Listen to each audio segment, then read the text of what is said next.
سبحان اللہ العظیم.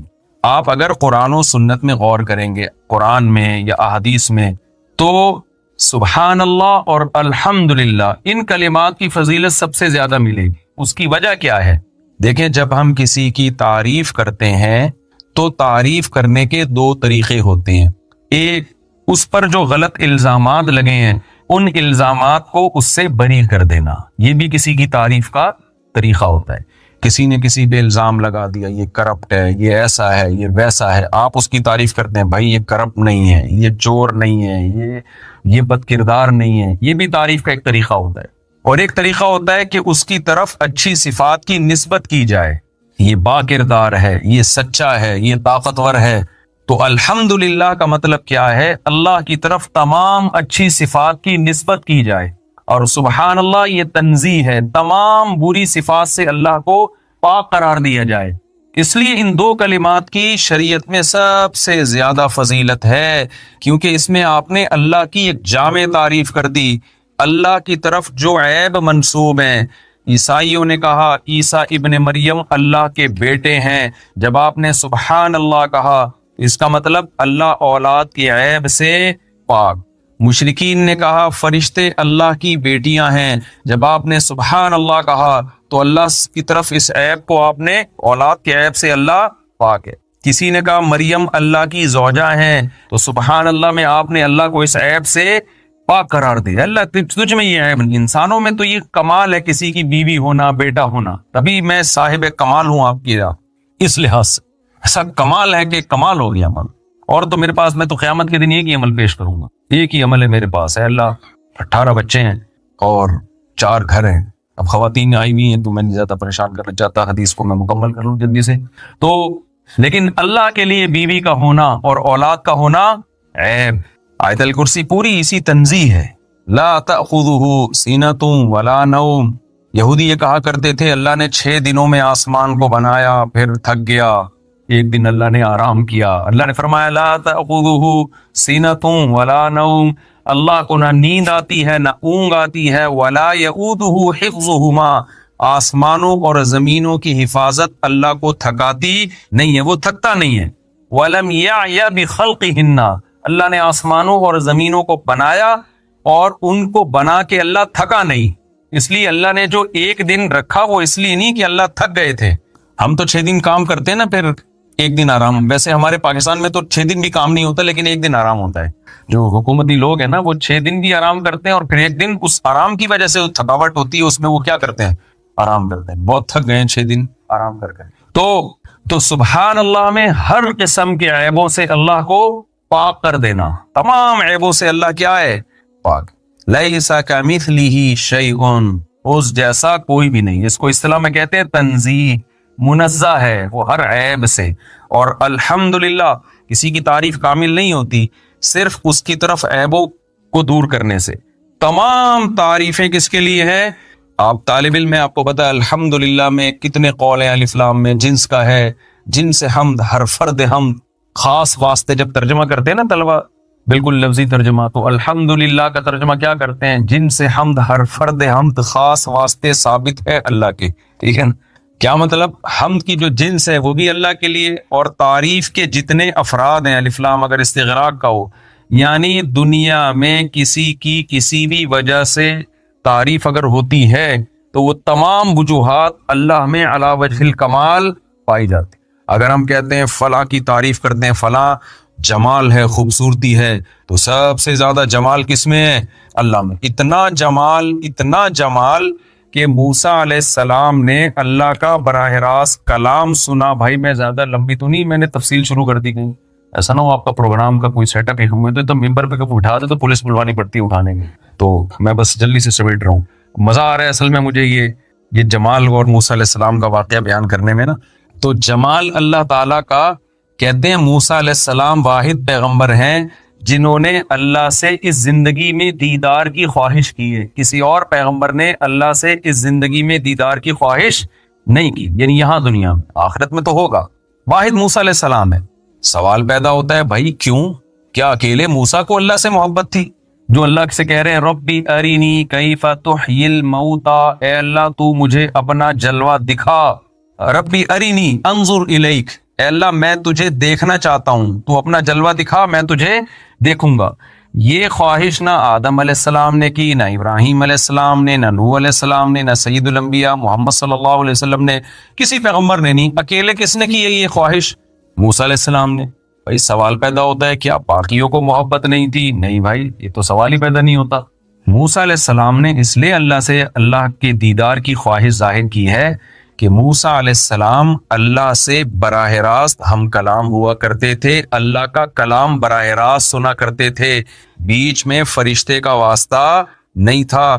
آپ کو پتہ ہے کسی کا کلام سن کے اس سے محبت پیدا ہوتی ہے، ایک بھڑکتی آگ محبت کی۔ اگر کلام خوبصورت ہو، فون آیا آپ کے پاس، ہیلو کی آواز آئی، مختلف طریقوں کی ہیلو کی آوازیں آتی ہیں، آپ نے بولا السلام علیکم، وہاں سے جواب آیا وعلیکم السلام، بعض جواب ایسے رپلائی ہوتا ہے آپ کہتے ہو ابھی لائن کاٹ دو، بات ہی نہیں کروا۔ بعض دفعہ ایسی آواز آتی ہے وعلیکم السلام کی، انسان کہتا ہے بس اب فون کو رکھنا ہی نہیں۔ انسان کی فطرت ہے وہ اچھی آواز کی طرف مائل ہوتا ہے، اور جس کی آواز میں خوبصورتی ہو اس کے دیدار کی طرف بھی مائل ہوتا ہے، پھر وہ آواز سے محبت بڑھتی ہے، عشق بڑھتا ہے۔ تو موسیٰ علیہ السلام نے جب براہ راست اللہ کا کلام سنا نا، اس کی چاشنی اتنی زیادہ محسوس کی، اس کی لذت اتنی زیادہ محسوس کی کہ بےتاب ہو گئے کہ میں اللہ تیرا دیدار کیے بغیر اب چین سے نہیں بیٹھ سکتا۔ اور اللہ تعالیٰ بھی حضرت موسیٰ کو یہ کہہ سکتے تھے کہ لن ترانی، تو ہرگز مجھے نہیں دیکھ سکتا، یہ اللہ نے کہہ دیا۔ اس کہنے کے بعد حضرت موسیٰ کے لیے مزید کسی دلیل کی ضرورت تھی؟ بولو بھائی، جب اللہ نے کہہ دیا، اللہ نے یہ بھی نہیں کہا لا ترانی کہ تو نہیں دیکھ سکتا، لن ترانی، it isn't possible for you to watch me or to see me۔ اب آپ انگلش میں کون سا صحیح لگے گا وہ آپ خود لگا دیجیے گا۔ اے موسیٰ یہ امپاسبل ہے، یہ نہیں ہو سکتا کہ آپ مجھے دیکھو۔ لیکن حضرت موسیٰ کی تڑپ کتنی زیادہ تھی، پیغمبر کے لیے اتنی دلیل کافی ہے کہ اللہ نے کہہ دیا یہ نہیں ہو سکتا، لیکن اللہ کو معلوم تھا کہ موسیٰ کی یہ تڑپ ختم نہیں ہوگی۔ وَلَٰكِنِ انظُرْ إِلَى الْجَبَلِ، اللہ نے عمل کر کے دکھایا کہ اس پہاڑ پر اپنی تھوڑی سی تجلی ڈالوں گا۔ فَإِنِ اسْتَقَرَّ مَكَانَهُ، اگر یہ ٹک گیا اپنی جگہ پہاڑ، فَسَوْفَ تَرَانِي، تم میں بھی ہو سکتا ہے آپ بھی دیکھ لو۔ کتنے کنٹریز ایسے ہیں، آپ تاریخ اٹھا کے دیکھیں، جو صحابہ کی تجارت میں ایمانداری دیکھ کر پورے ملکوں کے ملک مسلمان ہوئے ہیں۔ آج کوئی بتا سکتا ہے کہ وہ اس مسلمان کی ایسی اس نے ایمانداری دیکھی کہ اسلام قبول کر لیا؟ ایسے شاذ و نادر واقعات ہیں۔ ہمارے نبی صلی اللہ علیہ وسلم نے جب پہلی مرتبہ نبوت کا دعویٰ کیا مکہ میں، تو دیکھو آپ کے پاس دو عمل تھے پیش کرنے کے لیے۔ ایک اپنا صادق اور امین ہونا کہ میں سچا ہوں، جھوٹ نہیں بولتا، میں کبھی کسی کی امانت میں خیانت نہیں کرتا، یہ بھی عمل تھا۔ دوسرا آپ کا عمل تھا غار حرا کی عبادت، جو آپ ہمیشہ کیا کرتے تھے کہ آپ یہ بتا سکتے تھے لوگوں میں اتنا عبادت گزار ہوں، میں غار حرا میں عبادت کیا کرتا تھا، بتاؤ کیا میں جھوٹ بول سکتا ہوں؟ تو لوگ کہتے کہ نہیں، لیکن آپ نے غار حرا کی عبادت کو پیش نہیں کیا، آپ نے اپنے کیریکٹر کو پیش کیا ہے، کردار کو پیش کیا ہے کہ 40 سال کے عرصے میں کبھی ایسا نہیں ہوا کہ میں نے کسی سے پیسے لیے ہوں اور ٹائم پہ واپس نہ کیے ہوں، یا کسی نے مجھ پر اعتماد کر کے امانت رکھوائی اور میں نے اس میں تھوڑی سی بھی خیانت کر دی ہو۔ 40 سال میں میری زبان سے تم نے کبھی جھوٹ نہیں دیکھا۔ تو یہ کیریکٹر تھا جس کو پیش کر کے نبی نے دین کی دعوت دی ہے۔ اگر آپ کا کیریکٹر ٹھیک نہیں ہوگا، گورا کہے گا کہ یہ کمبخت جھوٹ بھی بولتے ہیں، 2 نمبری بھی کرتے ہیں، بولتے کچھ ہیں، دل میں کچھ اور ہوتا ہے۔ ملکی قوانین کو سب سے زیادہ اڑانے والے، دھجیاں اڑانے والے بھی یہی ہیں۔ تو وہ کیا سمجھے گا کہ مسلمان ایسے ہوتے ہیں، اس سے اسلام کا امیج دنیا میں خراب ہوگا۔ معاہدوں کی پابندی کا دیکھو، یہاں آپ معاہدہ توڑو گے نا، دنیا کی حکومتیں جو سزا دیتی ہیں وہ تھوڑی ہوتی ہے، اصل سزا کون دے گا؟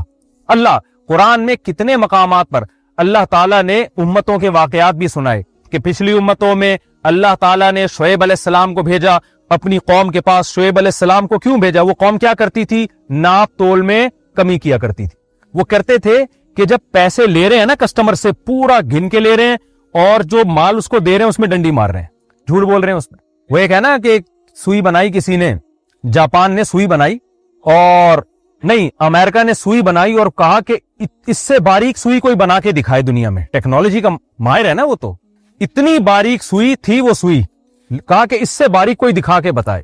جاپان نے چیلنج قبول کیا، اس نے کہا اس سے باریک کیا، ہم اس میں سوراخ کر کے دکھا دیں گے۔ بھائی اتنی باریک سوئی میں جاپانیز سائنسدانوں نے کیا کیا؟